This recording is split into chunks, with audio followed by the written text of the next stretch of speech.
आप सभी लोगों का स्वागत है फिर से एक बार क्रिक जोन में। आशा करता हूँ सभी लोग सही सलामत होंगे। तो चलिए शुरू करते हैं आज का वीडियो, जहाँ पे 3 ओडीआई मैचेस की सीरीज का आगाज आज से शुरुआत हुआ है। वहाँ पे ऑस्ट्रेलिया ने T20 सीरीज में अपना नाम कर दिया था। T20 सीरीज अपने नाम कर दिया था, 2-1 से सीरीज जीता था। लेकिन ये जो ओडीआई सीरीज का आगाज है, यहाँ पे बेहतर शुरुआत क्या है दक्षिण अफ्रीका ने, जहाँ पे 3 ओडीआई मैचेस की सीरीज में आज था ये मुकाबला केयर्न्स में, और वहाँ पे भी T20 मुकाबला खेले गए थे। और कहीं ना कहीं नॉर्थ ऑस्ट्रेलिया में मैचेस चल रहे हैं, तो कहीं ना कहीं बेहतर क्राउड्स आ रहे हैं, बेहतर कहीं ना कहीं वहाँ पे रेस्पॉन्स देखने को मिल रहे हैं। तो अच्छा खासा माहौल, वातावरण बेहतर दिख रहा है। लेकिन जो मैच था, टॉस फिर से एक और बार मिचेल मार्श जीते, गेंदबाजी करने का फैसला 2022 में यहाँ पे इंटरनेशनल क्रिकेट ओडीआई मैच हुआ था, जहाँ पे न्यूजीलैंड और ऑस्ट्रेलिया के बीच हुआ था।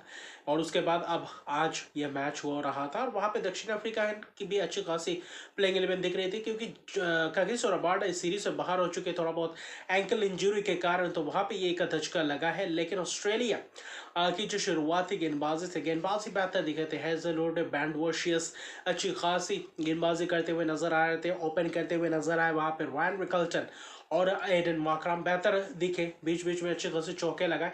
तो पहले 5-6 ओवर अच्छा खासा दिख रहा था, थोड़ा बहुत धैर्य दिखा रहे थे, बीच बीच में ज़बरदस्त शॉट्स लगा रहे थे। तो कहीं ना कहीं वहाँ पे पार्टनरशिप्स बिल्डअप करने की कोशिश थी, वहाँ पे सफल भी रहे, पावर प्ले को अच्छी तरीके से बुनाया भी। आखिरी के वो जो 2-3-4 ओवर थे, जहाँ पे एरन हॉर्डे और नथन एलिस ने गेंदबाजी के वो जो 2-3 ओवर के स्पेल पहले 6-7 ओवर को छोड़ दे, तो वहाँ पे ज़बरदस्त चौके पे चौके लगाए। चाहे रॉन विकल्टन हो, चाहे आपके एडन मार्करम हो, बेहतर खूबसूरत अंदाज में बल्लेबाजी करते हुए नजर आए। और पावर प्ले में करीबन करीबन 53-54 रन बना चुके थे। बेहतर शुरुआत, उसके बाद आए स्पिनर्स ट्रेविस हेड और जंपा। हालांकि पहला 3 ओवर किया, थोड़ा बहुत रन भले ही खाए, लेकिन अच्छा खासा दिक्कत और तंग कर रहे थे रॉयन विकल्टन कहीं ना कहीं स्पिनर्सों के सामने फंसते हुए नजर आते हैं। और वही आज दिखा, वो जो 3-4 ओवर का वो जो स्पेल था, उस फेज में कहीं ना कहीं हलचल दिख रहा था। एलबीडब्ल्यू का वो अपील, वहाँ पे एजेस के चौके गए थे, वहाँ पे कुछ ज़बरदस्त टर्न दिख रहा था, वहाँ पे उतना खास नहीं, आके पैड पे लग रहा था। एम्पायर आउट दे रहे थे, रिव्यू लिया, एम्पायर कॉल को रिवर्स किया गया। फिर रायन रिकल्टन यानी कि आप माने तो थोड़ा बहुत छटपटा रहे थे कि कैसे रन्स बटोरे जाए। वहाँ पे चहलकदमी किए और आया सीधा स्टंपिंग कर दिए गए, जहाँ पे ट्रेविस हेड ने चलता किया। और ट्रेविस हेड बतौर पार्ट टाइम स्पिनर से, लेकिन आज बखूबी अंदाज में पिच से भी थोड़ा बहुत मदद मिला, और बेहतर अंदाज में विकेट्स भी चटके 33 रन बनाए। और कहीं ना कहीं 92 रन की एक साझेदारी पार्टनरशिप, सलामी जोड़ी के बीच बेहतर पार्टनरशिप थे, अच्छे खासे रन रेट्स को मेंटेन किया था। फिर एडन मार्करम ने भी बेहतर बल्लेबाजी की बेहतर कोशिश की थी, बबूमा के साथ मिलकर एक पार्टनरशिप किया जाए। छोटी सी पार्टनरशिप पनपती हुई दिख रही थी। वहाँ पे बॉलिंग चेंजेस ज़बरदस्त अंदाज में किया। फिर वहाँ पे जॉश हेजलवुड को भी लाए थे, वही दूसरी तरफ बैंड डोशियस को भी लाए थे। तो स्पिनर्स को अच्छी तरीके से अदला बदली करके गेंदबाजी कर रहे थे। नथन एलिस ने भी वहाँ पे गेंदबाजी के छोटे छोटे स्पेल से वहाँ पे करवाया था। विकेट्स जाने के बाद एलिस को लाए थे कि बूमा का विकेट चटका पाते या नहीं, वहां पे कोशिश कर रहे थे। जबरदस्त अंदाज में बैंड डोशियस को मार्करम ने एक जबरदस्त छक्का भी लगाया था। तो जबरदस्त दिखा था, 3-3 रन भागी भी थे, क्योंकि आउटफील्ड थोड़ा बहुत स्लो भी था और तेजी भी था। लेकिन कहीं ना कहीं वहां पे बड़ा मैदान था, तो कहीं ना कहीं 3 रन भागना आसान सा हो रहा था। लेकिन दक्षिण अफ्रीका पूरी तरीके से डोमिनेट करते हुए नजर आ रहे थे, स्पिनर्स के हैं या तेज गेंदबाज के वहां पे जबरदस्त। तो वहां पे टर्न हालांकि मिल रहा था थोड़ा बहुत, लेकिन फिर भी पार्टनरशिप्स बनाते हुए दिख रहे थे। हालांकि एडन मार्करम 82 रन की शानदार पारी खेलते हुए नजर आते हैं। बैंड वॉशेस आते ही वहां पे विकेट्स चटकाते हैं, और कहीं ना कहीं एडन मार्करम एज लगता है, वहां पे कैच दे बैठते हैं, और अंदर आते हुए गेंद एंगल से वहां पे कैच दे बैठे। 82 रन की एक शानदार पारी खेल के गए। फिर कप्तान बाबूमा ने पारी को संभाला, ब्रिट्स के मार्करम के जाने के बाद 5-6 ओवर कहीं ना कहीं थोड़ा बहुत धीमा चल रहे थे। फिर कहीं ना कहीं ब्रिट्स की आए स्वीप का इस्तेमाल किया। बाबूमा भी रिवर्स स्वीप खेलने की कोशिश करे थे, अच्छी खासी कवर ड्राइव्स बेहतर अंदाज में, इनसाइड आउट शॉट्स लगा रहे थे, पुल बेहतरीन अंदाज में मिड विकेट की तरफ कर रहे थे, शॉट्स लगा रहे थे, लेकिन थोड़ा बहुत समय लगा रहे थे कप्तान। लेकिन दूसरे एंड पे ब्रिट्स की पहले 10-12 गेंदों के बाद कहने के बेहतर छक्के भी लगाते हुए नजर आए, चौके भी, स्वीप भी बेहतरीन अंदाज में दिखे, सिंगल्स डबल्स बेहतरीन अंदाज में लिए। वहां पे तेजी से रन बटोरने की कोशिश की, वहां पे थोड़ा बहुत रन रेट को बनाने की कोशिश थी वहां पे सफल भी रहे। ब्रिट्स की बेहतर अंदाज में खेले, एक इम्पैक्टफुल पारी खेल के गए अर्शदीप के पारी, और उन्होंने अपने ओडीआई करियर में डेब्यू में 150 रन बनाए थे न्यूजीलैंड के खिलाफ। वो ट्राई सीरीज था चैंपियंस ट्रॉफी से पहले। उसके बाद आज के मैच को लेकर देखे तो 3 ओडीआई मैचेस खेले, जिसमें से 1 शतक, 3 लगभग शतकीय पारी। तो कहीं ना कहीं बेहतर एवरेज से बल्लेबाजी करें और पूरी तरीके से बखूबी अंदाज में अपने रोल को निभा रहे हैं, जो कि एक अच्छी बात है। अब ब्रिट्सकी का विकेट जाता है, जंपा चलता करते हैं, लॉन्ग ऑफ में उनका विकेट जाता है। हालांकि जब विकेट जाता है वहां पे गुच्छों में विकेट जाता है, क्योंकि दोनों के बीच फिर से वही 92 रन की पार्टनरशिप टेम्पा बबूमा और वहां पे ब्रिट्सकी के बीच ब्रिट्सकी 57 रन बनाते हैं। लेकिन वहां पे जंपा आते, जब स्पिनर्स आते बीच में, तेज गेंदबाजों को भी का भी इस्तेमाल किया, वहां पे रन्स भी गए। लेकिन कहीं ना कहीं थोड़ा बहुत बेहतर उम्मीद की थी वापसी करने की कि कहीं से विकेट चटकाया जाए, लेकिन स्पिनर्स है ट्रेविस हेड, और कहीं ना कहीं वहां पे जंपा एक ही ओवर में 2 विकेट चटकाया, जैसे कि वहां पे ब्रेट्सकी का विकेट चटकाया लॉन्ग ऑफ के हाथों कैच। फिर 40वें ओवर के बाद रन रेट्स भी बेहतर किया था, और आखिरी 10 ओवर में लगा था कि ये 300 प्लस रन बना देंगे, 223 रन के करीब थे 40वें ओवर के बाद।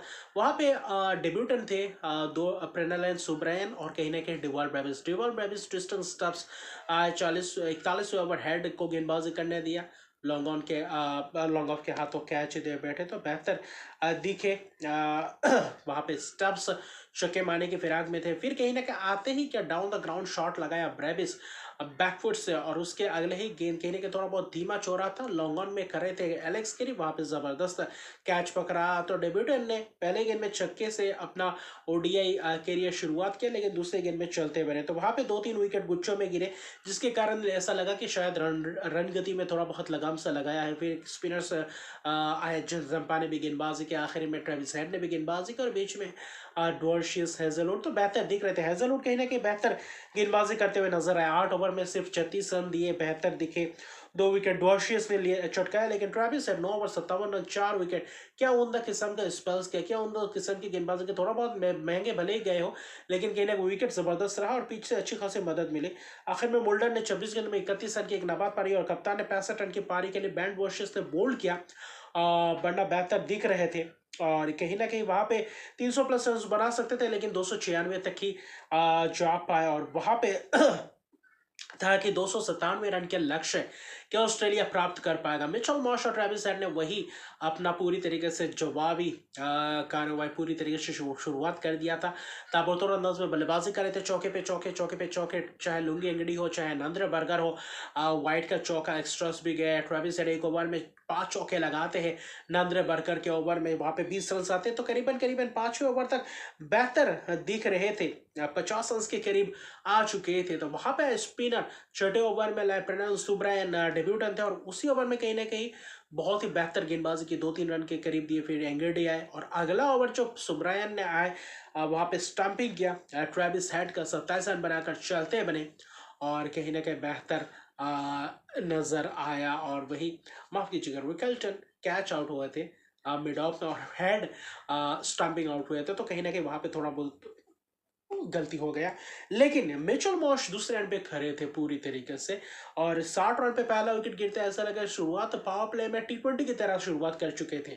उसके बाद कहने के 8वें ओवर के बाद आते हैं केशव महाराज और प्रेनाल सुब्रायन के बीच जो वो जो 5वें ओवर का स्पेल था, उसी दौरान कहने के पूरी तरीके से डोमिनेट किया दक्षिण अफ्रीकी गेंदबाज, और अच्छी खासी लेंथ का इस्तेमाल किया, अच्छी खासी टर्न दिखा, जबरदस्त टर्न दिखा, थोड़ा बहुत टर्न, हल्का टर्न, कुछ गिर के अच्छी खासी सीधा रहे, और वहां पे फंसते हुए नजर है बल्लेबाज चाहे मानस लिबुशेन है। क्या जबरदस्त एलबीडब्ल्यू लेग स्टंप पे गिरा, गिर के ऑफ स्टंप पे क्या खूबसूरत अंदाज में एलबीडब्ल्यू किया।